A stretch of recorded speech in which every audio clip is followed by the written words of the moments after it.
Yesterday we have started reading the creation accounts. Everything that God created is good and is beautiful, as creation is the reflection of God's presence. Moreover, the masterpiece of God is the human person, endowed with dignity, natural gifts, human intelligence, and has given the human person authority and responsibility over creation. He is God's steward, and being God's steward, to make sure that God created will be managed according to God's noble purpose. However, man, according to Pope Francis in his document Laudato Si, has become abusive of his responsibility. And being abusive, he made use of everything created not according to God's design, but according to his design, which is selfish, self-centered. And we know how corruption has entered into the picture of God's creation.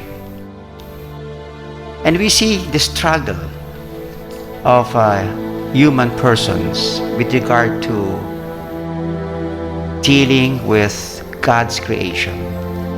In the gospel, we see a very good example of how a human person has become abusive in the manner of dealing with human life. For example, in the discussion between Jesus and the scribes and the Pharisees, for the scribes and the Pharisees accused his disciples for taking meal with unclean hands or unwashed hands. For them, very important to have the externals washed before anything is taken, anything holy is taken. But for Jesus, you have distorted everything. What God made as good and beautiful has been distorted, had been abused. And now you present human tradition. And when you say human tradition, this is just a kind of design that is not in accord with God's commandments. And this is precisely what Jesus is saying. You distorted, you abuse, you disregard the commandments of God. This is not what God intended for this. And so, the struggle between those who are in authority, who have become abusive of their authority and power. And on the other hand, we see Jesus reminding those in authority to really know and to be really in touch with the very intention God created the world. I think that is also our own struggle. The struggle of whatever that is been given to us as gifts by God. How do we make use of them? The blessings that we claim coming from God, what do we do with them? Do we just keep that to ourselves? Do we just use them for our own purpose?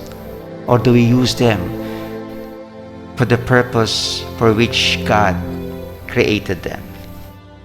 Now, I recall this, this phrase as regards the blessing that God continues to give us. That when we are blessed, we should never increase the standard of our living. Instead, we should increase the standard of our giving and sharing. And I think this is the best way by which we can really make proper use of the gifts that God continues to give us, the gifts that continue to sustain us, that gifts that keep reminding us to be responsible stewards.